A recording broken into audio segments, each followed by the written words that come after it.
Salut la compagnie, c'est Jules Melon et aujourd'hui dans Impro Ciné Critique, je vais vous parler d'un film d'horreur fantastique mexicain, et oui, c'est pas banal, sorti en 1993, Cronos, le tout premier long métrage d'un certain Guillermo del Toro, avec au casting dans le rôle principal Federico Lupi, qu'on retrouvera par la suite dans Les Chines du Diable, Ron Perlman est là, clairement l'acteur fétiche du metteur en scène, mais aussi Claudio Brook. Alors, attention, petit préambule important, j'ai une relation particulière avec le cinéma de Del Toro, j'apprécie globalement les œuvres que j'ai vues de lui, alors attention, il me restera encore à rattraper ces deux Hellboy, Blade 2 et Crimson Peak, mais j'ai jamais véritablement érigé au rang de chef-d'œuvre, du moins ces films dont tout le monde parle, genre Le Labyrinthe de Pan ou plus récemment La Forme de l'eau. Par contre, j'avais beaucoup aimé Les Chines du Diable, son troisième métrage, tant et si bien que j'en avais parlé au tout début de ma chaîne, je crois que c'est ma 4e impro ciné critique. Et ainsi, j'ai décidé de remonter le temps, avant d'arriver à Cronos. Le temps, Cronos, c'est drôle. J'avais évoqué il y a quelques mois Mimic, qui n'est pas une réussite, clairement. Et donc ici, petit focus sur ses débuts au cinéma. Il avait déjà fait des courts-métrages auparavant, avec un brûlot d'un budget de 2 millions de dollars, ce qui n'est pas beaucoup, mais qui pour lui à l'époque, ça l'a fauché, quoi. Il s'est vraiment ruiné pour réaliser cette œuvre. La question est-elle, a-t-il bien fait? Est-ce qu'il est top, Cronos? Bon, j'arrête les blagues vaseuses.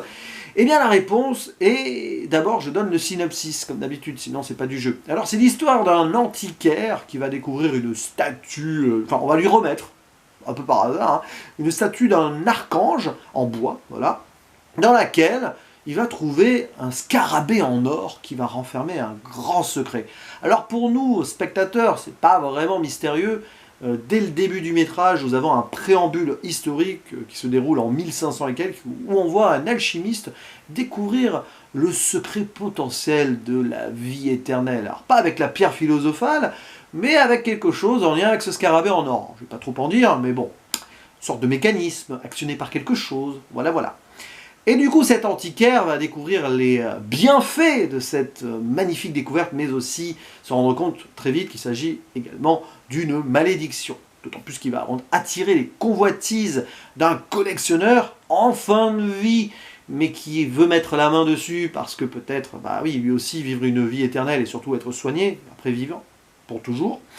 Et le neveu de celui-ci, qui déteste son oncle, mais qui est obligé un petit peu de faire ses basses besognes en mode esclave, donc vous pouvez imaginer que Ron Perlman, du coup, dans ce film, va être un petit peu nerveux.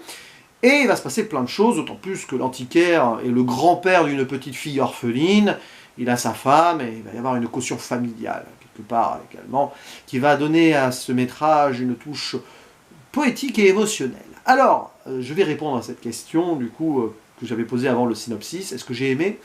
Oui. Et c'est marrant, parce que ce sera peut-être pas mon Del Toro préféré, mais peut-être le deuxième film que je préfère de lui, et on se situe à ses débuts, encore. Donc il y a la parenthèse mimique entre les deux, mais voilà, oui, je préfère ce Cronos, par exemple, au Labyrinthe de Pan ou à La Forme de l'eau.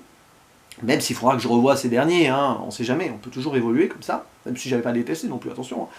C'est un film qui paraît simple comme ça, jusqu'à sa thématique, la quête de l'immortalité, voilà, un alchimiste au début, et puis après le dilemme, est-ce qu'on doit goûter à ce pouvoir ou y renoncer, etc. Mais il y a la caution horrifique en plus ici, qui est très mystique, qui est onirique, et qui fait vraiment mouche, selon moi, sans faire mauvais jeu de mots, parce qu'on a un scarabée en or. D'ailleurs c'est marrant, tiens, j'y pense maintenant, mais le Scarabée d'or, c'est aussi le nom d'une nouvelle d'Edgar Allan Poe, de Goldbug, en VO. Alors, rien à voir avec l'histoire, mais je me demande si ça n'a pas inspiré, du moins le titre, enfin pas le titre, mais plutôt le détenteur du secret dans ce film de Del Toro. Je suis persuadé qu'il a beaucoup lu d'Edgar Allan Poe quand il était plus jeune, c'est clair et net, c'est une évidence. Je sais qu'il aime Lovecraft aussi, donc bon.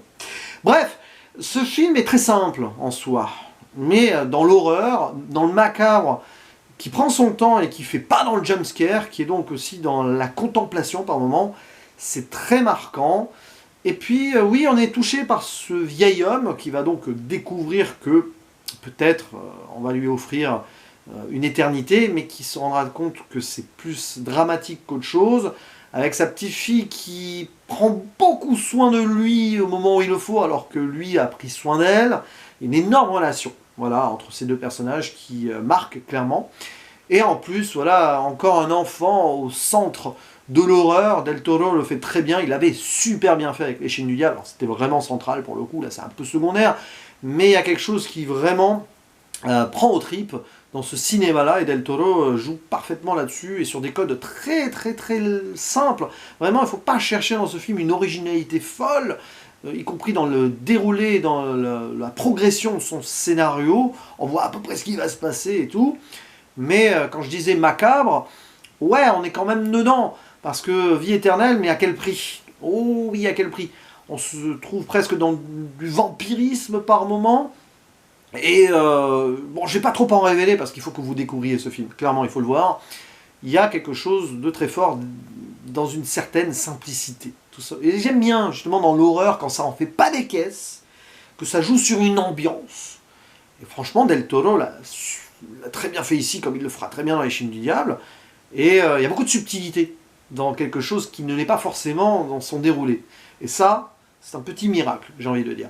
D'autant plus que les acteurs sont excellents. Alors surtout Federico Lupi, qui face donc au méandre de son personnage, va vraiment mettre son jeu en branle de A à Z pour donner toute l'expression potentielle et les sentiments qu'il faut donc à son protagoniste.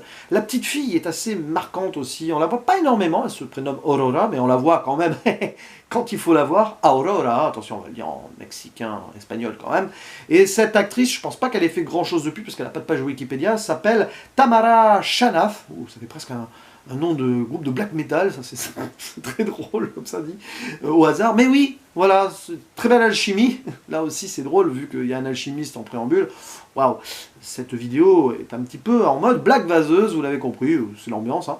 Mais oui, belle alchimie entre les deux personnages. Et puis bon, il y a Ron Perlman en antagoniste d'antagonisme, j'ai envie de dire, parce que finalement le vrai méchant c'est son oncle, mais lui, enfin c'est le, on va dire que c'est le bras droit, c'est surtout le bras armé. Hein, la petite frappe, comme ça, qui fait les basses besognes et qui, à un moment, il va dans la violence quand même. Et puis voilà, bon, tout ce qui tourne autour, derrière, des choix à faire, parce que la quête de l'immortalité, c'est bien, mais on reste homme et humain, donc humble face à celle-ci, logiquement, et il va se passer ce qui va se passer. Et je finirai sur une dernière chose, le héros, donc, le personnage principal, l'antiquaire, se nomme Jesus Gris. Bon, là, on n'est pas trop dans la subtilité, quand même, hein, dans ce nom choisi, parce que Jesus...